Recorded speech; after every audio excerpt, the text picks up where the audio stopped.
रात जो ना इस तरह गुजरी, क्योंकि गड्डी दे डबल बैड सी, डबल बैड दे उत्ते असीं सौं गए, लेकिन उत्ते लैन कोई चीज़ नहीं सी। पूरा रात असीं जो ना, मैनू तो अपना पता है कि मैं पूरी रात इस तरह ही गुजरी सी। गल इत्थे वे कि 3000 रियाल 6000 रियाल तक मुखालफा भी हो सकती।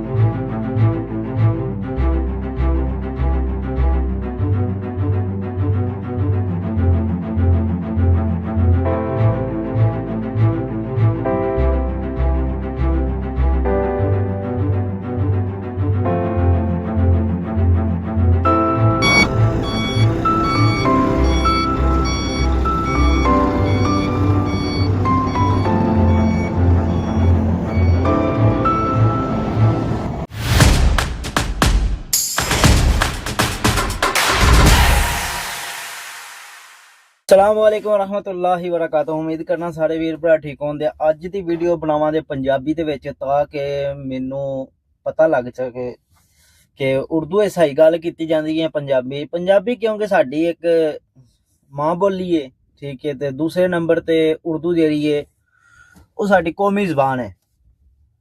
मसला कोई नहीं होंदा, उर्दू भी बोल ली दी है, लेकिन पंजाबी बोलने जो बंदा कंफर्टेबल होंदा है, क्योंकि माँ बोली है।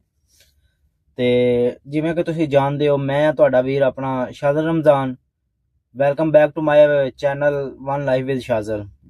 ते अज कोई गल करांगे कि सऊदी अरब दे विच तुसीं आंदे हो ते तुहानूं किहड़ियां मुश्किलां नाल फेस करना पैंदा है, ठीक है। जदों तुसीं इत्थे आंदे हो, आके तुसीं कोई भी काम करदे हो, ठीक है, बहुत सारियां मुश्किलां दे नाल तुहानूं सामना करना पैंदा है।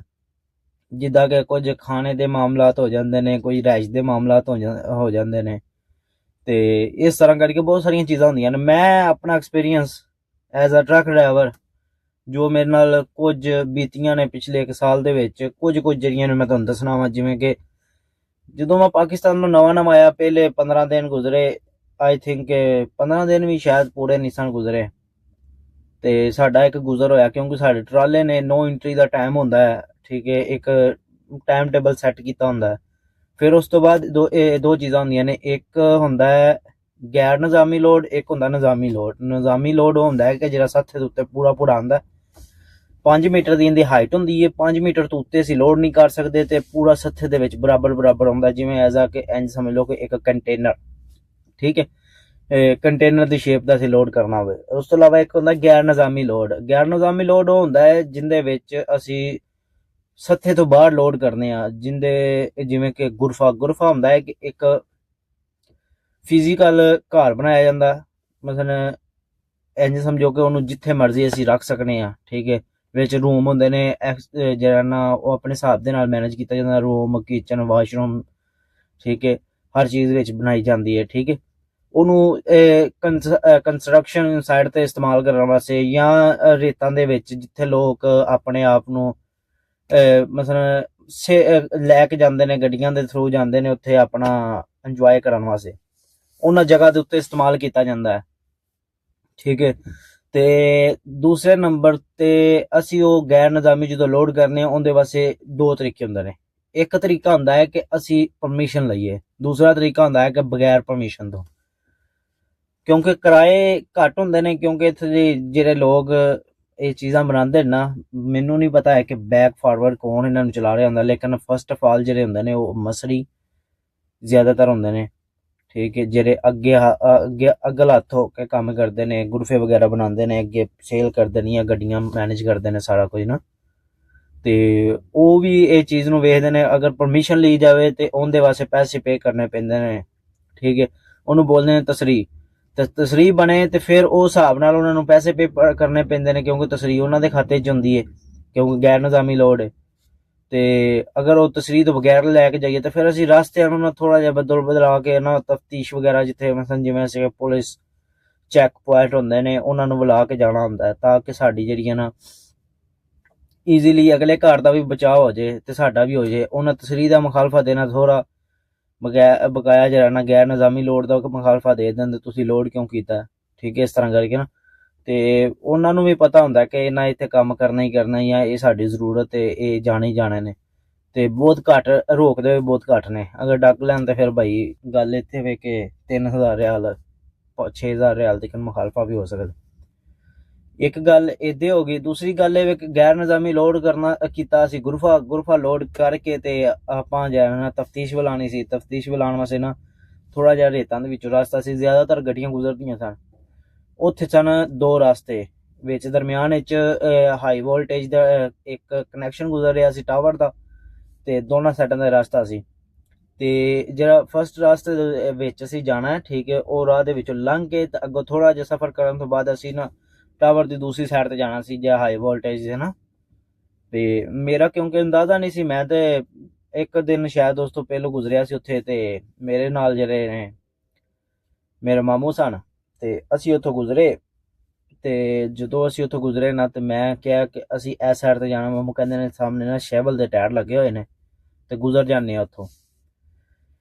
ਤੇ ਉੱਥੋਂ ਗੁਜ਼ਰੇ, ਥੋੜਾ ਜਿਹਾ ਐਵੇਂ ਅੱਗੇ ਗਏ ਆ, ਤੇ ਸਾਡੇ ਕੋਲ ਕਿਉਂਕਿ ਗੱਡੀ ਆਟੋ ਸੀ, ਤੇ ਆਟੋ ਦੇ ਵਿੱਚ ਤੇ ਗੇਅਰ ਵਿੱਚ ਵੀ ਦੋ ਜਿਹੜੀਆਂ ਨਾ ਚੀਜ਼ਾਂ ਆ ਜਾਂਦੀਆਂ ਨੇ। ਆਟੋ ਵਾਲੀ ਗੱਡੀ ਨੂੰ ਜ਼ੋਰ ਨਹੀਂ ਲਗਾਇਆ ਜਾ ਸਕਦਾ, ਅਗਰ ਜ਼ੋਰ ਜ਼ਿਆਦਾ ਲਗਾਵਾਂਗੇ ਤੇ ਇਹਦਾ ਕਲਚ ਪਲੇਟ ਜਿਹੜੀ ਹੈ ਨਾ ਉਹ ਖਤਮ ਹੋ ਜਾਂਦੀ ਹੈ ਫੌਰਨ।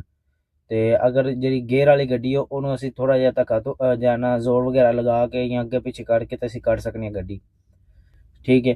ਤੇ ਅਸੀਂ ਥੋੜੀ ਜਿਹੀ ਗੱਡੀ ਅੱਗੇ ਕੀਤੀ, ਗੱਡੀ ਸਾਡੀ ਗਈ ਫਸ। ਲੋ ਜੀ, ਉਹ ਜ਼ਿੰਦਗੀ ਦਾ ਦਿਨ ਸੀ।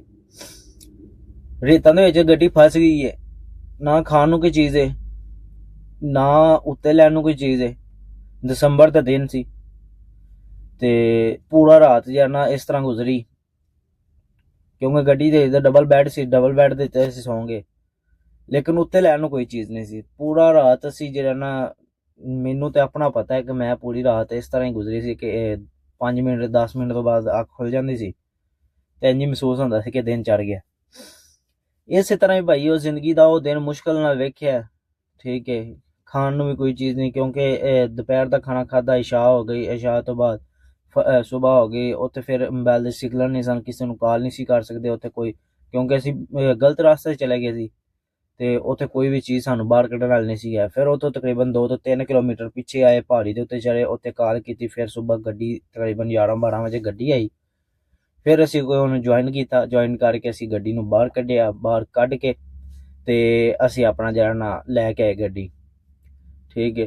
ਤੇ ਫਿਰ ਮਜ਼ੇ ਦੀ ਗੱਲ ਇਹ ਹੈ ਕਿ ਜਿਹੜਾ ਅਸੀਂ ਗੁਰਫਾ ਲੋਡ ਕਰਨ ਗਏ ਸੀ, ਉਹ ਸਾਡਾ ਉਹ ਵੀ ਨਹੀਂ ਸੀ ਹੋਇਆ, ਕਿਉਂਕਿ ਸਾਨੂੰ ਲੋਕੇਸ਼ਨ ਕਿਸੇ ਗਲਤ ਸੈਂਡ ਕਰ ਦਿੱਤੀ ਸੀ। ਜਿੱਦਾਂ ਲੋਡ ਸੀ, ਉਹਨੇ ਗਲਤ ਲੋਕੇਸ਼ਨ ਸੈਂਡ ਕੀਤੀ। ਉਹਨੇ ਕਿਹਾ ਜੀ ਜਿੱਥੋਂ ਕੱਲ ਲੋਡ ਕੀਤਾ ਨਾ ਉੱਥੇ ਆ ਜਾਓ। ਕੱਲ ਅਸੀਂ ਉਸ ਜਗ੍ਹਾ ਤੋਂ ਲੋਡ ਕੀਤਾ ਸੀ, ਤੇ ਜਦੋਂ ਪਤਾ ਚੱਲਿਆ ਨਾ ਇਹ ਤੇ ਇੱਦੇ ਆਏ ਨੇ, ਤੇ ਉਹ ਲੋਡ ਵੀ ਕੋਈ ਨਾ ਹੋਇਆ, ਜ਼ਲਾਲਤ ਵੀ ਚੌਕੀ ਆਈ। ਇੱਕ ਇਸ ਤਰ੍ਹਾਂ ਦਾ ਵਾਕਿਆ ਆ। ਕੁਝ ਇਸ ਤਰ੍ਹਾਂ ਦਾ ਵਾਕਿਆ ਆ ਜਾਂਦੇ ਨੇ ਕਿ ਜਿਵੇਂ ਅਸੀਂ ਖਾਣਾ ਜਿਹੜਾ ਹੁੰਦਾ ਹੈ ਉਹ ਮੁਮਕਿਨ ਹੁੰਦਾ, ਕਿਉਂਕਿ ਅਸੀਂ ਹਰ ਜਗ੍ਹਾ ਤੇ ਪਾਰਕਿੰਗ ਨਹੀਂ ਕਰ ਸਕਦੇ। ਜਿਵੇਂ ਅਸੀਂ ਪਾਰਕਿੰਗ ਕਰਨੀ ਕਈ ਜਗ੍ਹਾ ਤੇ ਐਸੀ ਹੈ ਜੀ ਗੱਡੀ ਖਿਲਾੜੀ ਨਹੀਂ, ਤੇ ਭਾਜੀ ਛੁਰਤਾ ਪਿੱਛੇ ਆ ਜਾਏਗਾ, ਮੁਖਾਲਫਾ ਦੇ ਦੇਗਾ, ਠੀਕ ਹੈ। ਉਹ ਰੋਟੀ ਸਾਨੂੰ ਜਿੱਦਾਂ ਹਾਂ ਦੀ ਰੋਟੀ ਖਾਣੀ ਹੈ ਤੇ 150 ਦਾ ਮੁਖਾਲਫਾ ਲੈ ਲੈਣਾ। ਇਸ ਤੋਂ ਇਲਾਵਾ ਜਿਵੇਂ ਕਈ ਦਫਾ ਇੰਜ ਵੀ ਹੋਇਆ ਕਿ ਇੱਕ ਟਾਈਮ ਦੀ ਰੋਟੀ ਖਾਧੀ, ਅੱਗੋਂ ਮਤਲਬ 24 ਘੰਟਿਆਂ ਤੋਂ ਬਾਅਦ ਖਾਣੀ ਮਿਲਦੀ ਹੈ, ਠੀਕ ਹੈ। ਕਈ ਦਫਾ ਇੱਕ ਦਿਨ ਮੈਂ ਇੱਕ ਜਗ੍ਹਾ ਤੇ ਗਿਆ, ਜਬੇਲ ਗਿਆ। ਉਸ ਜਗ੍ਹਾ ਤੇ ਨਾ ਗੱਡੀ ਖਾਲੀ, ਉਹਨਾਂ ਕਿਹਾ ਜੀ 4 ਵਜੇ ਖਾਲੀ ਹੋ ਜਾਏਗੀ, 4 ਵਜੇ ਤੱਕ ਤੋਂ ਪਹੁੰਚ ਗਈ। ਮੈਂ 3 ਵਜੇ ਤੱਕ ਪਹੁੰਚ ਗਿਆ, ਉਹਨਾਂ ਕਿਹਾ ਜੀ ਸੁਬਾਹ ਖਾਲੀ ਹੋਏਗੀ। ਮੈਂ ਕਿਹਾ ਕੀ ਕੰਮ ਹੈ, ਮੈਂ ਵੀ ਆਖਿਆ ਚਲੋ ਖਾਲੀ ਹੋ ਜਾਣੀ। ਮੈਂ ਉੱਥੋਂ ਨਾ ਫੌਰਨ ਜਲਦੀ ਕੀਤੀ, ਪਾਣੀ ਵੀ ਨਹੀਂ ਲਿਆ, ਖਾਣਾ ਵੀ ਨਾ ਲਿਆ। ਉੱਥੇ ਪਹੁੰਚਿਆ ਤੇ ਨਾ ਖਾਣ ਨੂੰ ਕੋਈ ਚੀਜ਼, ਤੇ ਪਾਣੀ ਵੀ ਮੇਰੇ ਕੋਲ ਖਤਮ ਹੋ ਗਿਆ। ਤੇ ਅਸੀਂ ਨਾ ਗੱਡੀ ਟਰਾਲੇ ਦੇ ਵਿੱਚ ਨਾ ਡਰਮ ਰੱਖਿਆ ਹੋਇਆ, ਜਿਹਦੇ ਵਿੱਚ ਬਲਦੀਆ ਦਾ ਪਾਣੀ ਭਰਾਈਦਾ। ਇੱਥੇ ਕਿਉਂਕਿ ਪਾਣੀ ਨਹੀਂ ਹੁੰਦਾ ਹੈ ਕਿ ਸਾਰਾ ਪਾਈਪਲਾਈਨ ਦੇ ਜ਼ਰੀਏ ਪਾਣੀ ਆਉਂਦਾ ਸਮੁੰਦਰ ਤੋਂ, ਤੇ ਜਿਹੜਾ ਸਮੁੰਦਰ ਤੋਂ ਪਾਣੀ ਪਾਈਪਲਾਈਨ ਦੇ ਜ਼ਰੀਏ ਆਉਂਦਾ ਨਾ, ਉਹ ਡਾਇਰੈਕਟ ਜਿਹੜਾ ਭਰਾਈਏ ਨਾ, ਉਹ ਹੁੰਦਾ ਬਲਦੀਆ ਵਾਲਾ ਪਾਣੀ। ਤੇ ਜਿਹੜਾ ਨਾ ਇਸਤੇਮਾਲ ਕਰਨ ਵਿੱਚ ਇਸਤੇਮਾਲ ਤੇ ਕਰ ਸਕਦੇ ਹਾਂ, ਲੇਕਿਨ ਇਹ ਵੀ ਇੱਕ ਨੁਕਸਾਨਦੇਹ ਹੈ। ਇਸ ਤੋਂ ਇਲਾਵਾ ਜਿਹੜਾ ਅਸੀਂ ਫਿਲਟਰੇਸ਼ਨ ਵਾਲਾ ਪਾਣੀ ਪੀਂਦੇ ਹਾਂ, ਉਹ ਸਾਡੇ ਵਾਸਤੇ ਫਾਇਦੇਮੰਦ ਹੁੰਦਾ, ਉਹ ਕਿਉਂਕਿ ਬਲਦੀਆ ਦੇ ਪਾਣੀ ਨਾਲ ਮਹਿੰਗਾ ਮਿਲਦਾ। ਇਹ 250 ਲੀਟਰ ਡਰਮ ਜਿਹੜਾ ਉਹ ਤਕਰੀਬਨ 10 ਰੁਪਏ 'ਚ ਭਰਿਆ ਜਾਂਦਾ, 10 ਰਿਆਲ 'ਚ। ਤੇ ਜਿਹੜਾ ਅਸੀਂ ਵੈਸੇ ਪਾਣੀ ਪੀਂਦੇ ਹਾਂ, ਉਹ ਤਕਰੀਬਨ 5-6 ਲੀਟਰ ਵਾਲੀ ਕੈਨ ਜਿਹੜੀ ਹੈ, 10 ਲੀਟਰ ਵਾਲੀ ਕੈਨ, ਉਹ 7 ਰਿਆਲ 10 ਰਿਆਲ, ਉਹ ਫਰਕ ਹੀ ਹੁੰਦੇ ਨੇ। 7 ਰਿਆਲ ਅਮੂਮਨ ਜਿਹੜਾ ਇਹਨਾਂ ਚੱਲਦਾ ਉਹਨਾਂ ਦਾ। ਤੇ ਇਸ ਤਰ੍ਹਾਂ ਉਸ ਦਿਨ ਮੈਂ ਫਿਰ ਡਰਮ ਵਿੱਚ ਪਾਣੀ ਪੀ ਕੇ ਗੁਜ਼ਾਰਾ ਕੀਤਾ, ਖਾਣ ਨੂੰ ਕੋਈ ਚੀਜ਼ ਨਾ ਬਰਦਾਸ਼ਤ ਕੀਤੀ, ਠੀਕ ਹੈ। ਇਸ ਤਰ੍ਹਾਂ ਮੁਸ਼ਕਲਾਤ ਆਉਂਦੀਆਂ ਨੇ, ਲੇਕਿਨ ਇਹ ਵੇਖ ਕੇ ਆਸਤਾ ਇਹਨਾਂ ਚੀਜ਼ਾਂ ਨੂੰ ਫੇਸ ਕਰਕੇ ਆਪਣੇ ਆਪ ਨੂੰ ਇੰਪਰੂਵ ਕਰਾ ਕੇ ਜਾਂ ਸਾਰੀਆਂ ਚੀਜ਼ਾਂ ਨੂੰ ਸਿੱਖ ਕੇ, ਠੀਕ ਹੈ, ਫਿਰ ਆਉਂਦੀਆਂ ਨੇ ਅੱਗੇ ਆਸਾਨੀਆਂ, ਠੀਕ ਹੈ। ਅਲਹਮਦੁਲਿਲਾ ਮੈਨੂੰ ਤਕਰੀਬਨ 1 ਸਾਲ ਹੋ ਚੱਲਿਆ ਸਊਦੀ ਅਰਬ ਦੇ ਆਇਆ, ਵਿੱਚ ਆਇਆ ਤੇ ਮੈਂ ਐਜ਼ ਅ ਟਰੱਕ ਡਰਾਈਵਰ ਕੰਮ ਕਰ ਰਿਹਾ ਵਾਂ। ਪਹਿਲੇ 6 ਮੰਥ ਜਿਹੜੇ ਨੇ ਮੇਰਾ ਐਜ਼ ਅ ਟ੍ਰੇਨਿੰਗ ਲਾਇਸੈਂਸ ਇਹਨਾਂ ਚੀਜ਼ਾਂ ਦੇ ਵਿੱਚ ਗੁਜ਼ਰ ਚੁੱਕੇ ਆ। ਬਾਕੀ ਤਕਰੀਬਨ ਮੈਨੂੰ 6 ਮੰਥ ਹੋਣ ਵਾਲੇ ਨੇ ਕਿ ਮੈਂ ਟਰੱਕ ਚਲਾਉਂਦਾ ਹੋਇਆ। ਤੇ ਇਹਦੇ ਵਿੱਚ ਸੈਲਰੀ ਦੀ ਗੱਲ ਕੀਤੀ ਜਾਏ, ਸੈਲਰੀ ਅਲਹਮਦੁਲਿਲਾ ਠੀਕ ਹੈ, ਨਿਜ਼ਾਮ ਅੱਛਾ ਚੱਲ ਰਿਹਾ। ਪਾਕਿਸਤਾਨ ਦੇ ਵਿੱਚ ਜੋ ਨਿਜ਼ਾਮ ਸੀ ਉਹਦੀ ਨਿਸਬਤ ਕਾਫੀ ਅੱਛਾ ਹੈ। ਖਾਣ ਪੀਣ ਦੇ ਨਿਜ਼ਾਮ ਅੱਛੇ ਨੇ, ਰਹਿਣ ਦਾ ਨਿਜ਼ਾਮ ਅੱਛੇ ਨੇ, ਏਸੀ ਲੱਗੇ ਹੋਏ ਨੇ। ਅਗਰ ਸਰਦੀਆਂ ਦੇ ਵਿੱਚ ਹੀਟਰ ਲਗਾ ਲਈਦੇ ਨੇ। ਗੀਜ਼ਰ ਮਿਲਿਆ, ਹਰ ਜਗ੍ਹਾ ਤੇ ਗੀਜ਼ਰ ਹੁੰਦੇ ਨੇ। ਗਰਮ ਪਾਣੀ, ਠੰਡਾ ਪਾਣੀ, ਸਰਦੀਆਂ ਦੇ ਵਿੱਚ ਗਰਮ ਪਾਣੀ, ਗਰਮੀਆਂ 'ਚ ਠੰਡਾ ਪਾਣੀ ਹਰ ਜਗ੍ਹਾ ਤੇ ਮਿਲ ਜਾਂਦਾ। ਇਸ ਤੋਂ ਇਲਾਵਾ ਅਗਰ ਤੁਸੀਂ ਕਿਸੇ ਵੀ ਜਗ੍ਹਾ ਤੇ ਮਹੱਤਾ ਕਹਿੰਦੇ ਨੇ ਜਿਹੜਾ ਨਾ ਸਟੇਸ਼ਨ ਨੂੰ, ਠੀਕ ਹੈ, ਤੇ ਪੈਟਰੋਲ ਸਟੇਸ਼ਨ ਨੂੰ, ਠੀਕ ਹੈ, ਉੱਥੇ ਤੁਸੀਂ ਆਪਣੀ ਗੱਡੀਆਂ ਖਿਲਾਰ ਕੇ ਉੱਥੇ ਹਰ ਜਗ੍ਹਾ ਤੇ ਤੁਹਾਨੂੰ ਮਸਲਨ ਵਾਸ਼ਰੂਮ, ਮਸਜਿਦ ਹਰ ਜਗ੍ਹਾ ਤੇ ਮਿਲ ਜਾਏਗੀ, ਠੀਕ ਹੈ, ਜਿੱਥੇ ਵੀ ਮਹੱਤਾ ਹੋਵੇਗਾ। ਇਸ ਤੋਂ ਇਲਾਵਾ ਹੋਰ ਚੀਜ਼ਾਂ ਹੁੰਦੀਆਂ ਨੇ। ਇੱਕ ਹੁੰਦਾ ਬਕਾਲਾ ਕਹਿੰਦੇ ਨੇ ਦੁਕਾਨ ਨੂੰ, ਕਰਿਆਨੇ ਦੀ ਦੁਕਾਨ। ਉਹਦੇ ਵਿੱਚ ਤੁਹਾਨੂੰ A to Z ਜ਼ਿੰਦਗੀ ਦੀ ਸਹੂਲੀਅਤ ਮਿਲ ਜਾਂਦੀਆਂ ਨੇ, ਜਿਵੇਂ ਕਿ ਖਾਣੇ ਦੀਆਂ ਚੀਜ਼ਾਂ, ਮਸਾਲੇ, ਦਹੀਂ, ਦੁੱਧ, ਲੱਸੀ, ਇਸ ਤੋਂ ਇਲਾਵਾ ਡਰਿੰਕਿੰਗ, ਕੋਲਡ ਡਰਿੰਕ ਵਗੈਰਾ। ਉਸ ਤੋਂ ਇਲਾਵਾ ਜਿਹੜੀਆਂ ਨੇ ਚੀਜ਼ਾਂ ਨੇ, ਰੋਟੀ ਮਿਲ ਜਾਏਗੀ ਤੁਹਾਨੂੰ ਖੂਬਸ, ਠੀਕ ਹੈ, ਕਿਉਂਕਿ ਉਹ ਪੈਕਿੰਗ ਹੋ ਕੇ ਆਉਂਦੀ ਹੈ। ਦਿਹਾੜੀ ਦੇ ਵਿੱਚ 3 ਟਾਈਮ ਆਉਂਦੀ, ਸੁਬਾਹ, ਦੁਪਹਿਰ, ਸ਼ਾਮ, ਠੀਕ ਹੈ। ਤੇ ਇਸ ਤੋਂ ਇਲਾਵਾ ਜਿਹੜੇ ਨੇ ਤੁਹਾਨੂੰ ਮੀਟ ਮਿਲ ਜਾਏਗਾ, ਠੀਕ ਹੈ, ਚਿਕਨ ਮਿਲ ਜਾਏਗਾ ਪੈਕਿੰਗ ਵਿੱਚ, ਡੇਟ ਵਗੈਰਾ ਲਿਖੀ ਹੁੰਦੀ, ਪੈਕਿੰਗ ਵਿੱਚ ਮਿਲ ਜਾਏਗਾ। ਇਸ ਤੋਂ ਇਲਾਵਾ ਤੁਹਾਨੂੰ ਮਸਲਨ ਕੱਪੜਾ, ਜੁੱਤੀ, ਤੁਹਾਨੂੰ ਗੱਡੀ ਦਾ ਕੋਈ ਸਮਾਨ ਚਾਹੀਦਾ, ਮਸਲਨ ਛੋਟਾ ਮੋਟਾ ਬੈਲਟ ਵਗੈਰਾ, ਹਰ ਚੀਜ਼ ਤੁਹਾਨੂੰ ਅਮੂਮਨ ਉੱਥੋਂ ਮਿਲ ਜਾਂਦੀ ਹੈ। ਤੁਸੀਂ ਅਗਰ ਸਾਊਦੀ ਅਰਬ ਦੇ ਵਿੱਚ ਆਉਣਾ ਚਾਹੁੰਦੇ ਹੋ, ਅਗਰ ਤੁਸੀਂ ਵੀ ਨਵੇਂ ਤੁਹਾਨੂੰ ਇਹਨਾਂ ਚੀਜ਼ਾਂ ਦਾ ਨਹੀਂ ਪਤਾ, ਐਕਸਪੀਰੀਅੰਸ ਨਹੀਂ ਹੈ, ਤੇ ਇਹਨਾਂ ਦੋ ਚੀਜ਼ਾਂ 'ਤੇ ਧਿਆਨ ਕਰੋ।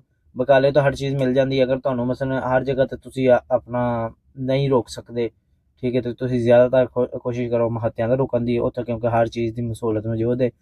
ਤੇ ਫਿਰ ਇੱਥੇ ਚੋਰੀ ਚਕਾਰੀ ਦਾ ਵੀ ਥੋੜ੍ਹਾ ਜਿਹਾ ਮਾਮਲਾ ਤਾਂ ਹੁੰਦੇ ਨੇ, ਉਹਨਾਂ ਚੀਜ਼ਾਂ ਨੂੰ ਤੁਸੀਂ ਫੇਸ ਕਰਨਾ ਹੁੰਦਾ, ਠੀਕ ਹੈ। ਤੁਸੀਂ ਉਹਨਾਂ ਚੀਜ਼ਾਂ ਤੋਂ ਬਚਣ ਵਾਸਤੇ ਆਪਣੀ ਗੱਡੀ ਨੂੰ ਹਮੇਸ਼ਾ ਉਸ ਜਗ੍ਹਾ 'ਤੇ ਪਾਰਕ ਕਰੋ ਜਿੱਥੇ ਜ਼ਿਆਦਾ ਗੱਡੀਆਂ ਖਲੋਤੀਆਂ ਹੋਈਆਂ ਨੇ।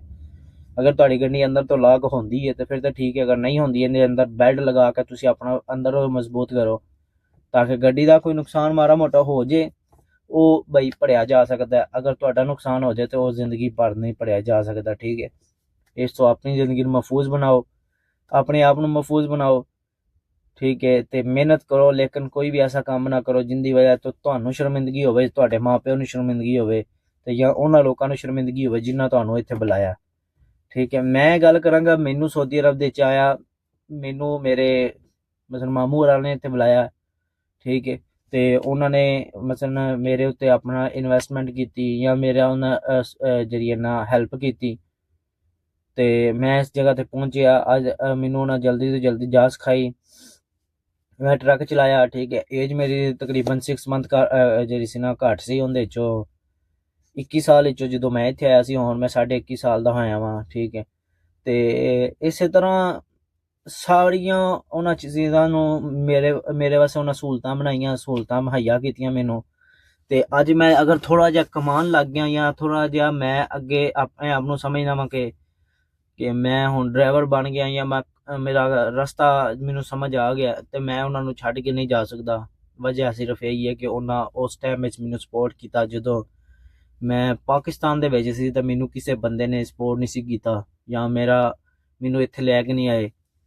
ਤੇ ਹੁਣ ਅਗਰ ਮੈਂ ਜਿੰਨਾ ਆਪਣਾ ਸੋਚਣਾ ਮੈਂ ਉਸ ਤੋਂ ਜ਼ਿਆਦਾ ਸੋਚਦਾ ਪਿਆ ਵਾਂ ਉਹਨਾਂ ਦਾ, ਤਾਂ ਕਿ ਉਹਨਾਂ ਦਾ ਅਗਰ ਮੈਂ ਸੋਚਾਂਗਾ, ਕਿਉਂਕਿ ਮੈਂ ਗੱਡੀ ਵੀ ਉਹਨਾਂ ਦੀ ਚਲਾ ਰਿਹਾ ਵਾਂ, ਅਗਰ ਉਹਨਾਂ ਦਾ ਮੈਂ ਸੋਚਾਂਗਾ ਤਾਂ ਮੇਰਾ ਜੋ ਹੈ ਨਾ ਨਿਜ਼ਾਮ ਸਹੀ ਰਹੇਗਾ। ਇਸ ਤਰ੍ਹਾਂ ਜਿਹੜਾ ਤੁਹਾਨੂੰ ਹੱਥ ਭਰਾਵੇ, ਉਹਨੂੰ ਹੱਥ ਇੰਨੀ ਕੁ ਮਜ਼ਬੂਤੀ ਨਾਲ ਫੜੋ ਕਿ ਉਹਨੂੰ ਪਤਾ ਲੱਗੇ ਕਿ ਯਾਰ ਇਹਨੂੰ ਮੈਂ ਇਹਦੀ ਸਪੋਰਟ ਕੀਤੀ ਹੈ, ਠੀਕ ਹੈ। ਉਹਨੂੰ ਹੱਥ ਵੱਢਣ ਦੀ ਕੋਸ਼ਿਸ਼ ਨਾ ਕਰੋ। ਬਾਕੀ ਵੀਡੀਓ ਚੰਗੀ ਲੱਗੀ ਹੈ ਤਾਂ ਲਾਈਕ, ਕਮੈਂਟ, ਸ਼ੇਅਰ ਕਰਨਾ ਨਹੀਂ ਭੁੱਲਣਾ। ਅਗਰ ਵੀਡੀਓ ਦੇ ਵਿੱਚ ਕੋਈ ਐਸੀ ਕੋਈ ਗੱਲ ਜਿਹੜੀ ਤੁਹਾਨੂੰ ਸਮਝ ਨਹੀਂ ਆਈ, ਕਮੈਂਟ ਬਾਕਸ ਦੇ ਵਿੱਚ ਲਾਜ਼ਮੀ ਲਿਖੋ, ਤਾਂ ਕਿ ਮੈਂ ਉਹਦੇ ਤੋਂ ਲਹਿਦਾ ਤੋਂ ਇੱਕ ਵੀਡੀਓ ਬਣਾ ਕੇ ਤੁਹਾਨੂੰ ਦੱਸਾਂ ਕਿ ਸਾਊਦੀ ਅਰਬ ਦੇ ਵਿੱਚ ਕਿਵੇਂ ਦੇ ਮਾਮਲਾਤ ਨੇ। ਅਗਰ ਤੁਸੀਂ ਅਗਲੀ ਵੀਡੀਓ ਜਾਣਨਾ ਚਾਹੁੰਦੇ ਹੋ ਕਿ ਮੈਂ ਕਿਸ ਬਾਰੇ ਬਣਾਵਾਂ ਤਾਂ ਕਮੈਂਟਾਂ 'ਚ ਲਾਜ਼ਮੀ ਹਾਜ਼ਰੀ ਲਾਓ। ਬਾਕੀ ਜਿੰਦੇ ਰਹੋ, ਵਸਦੇ ਰਹੋ। ਅੱਲਾ ਹਾਫਿਜ਼।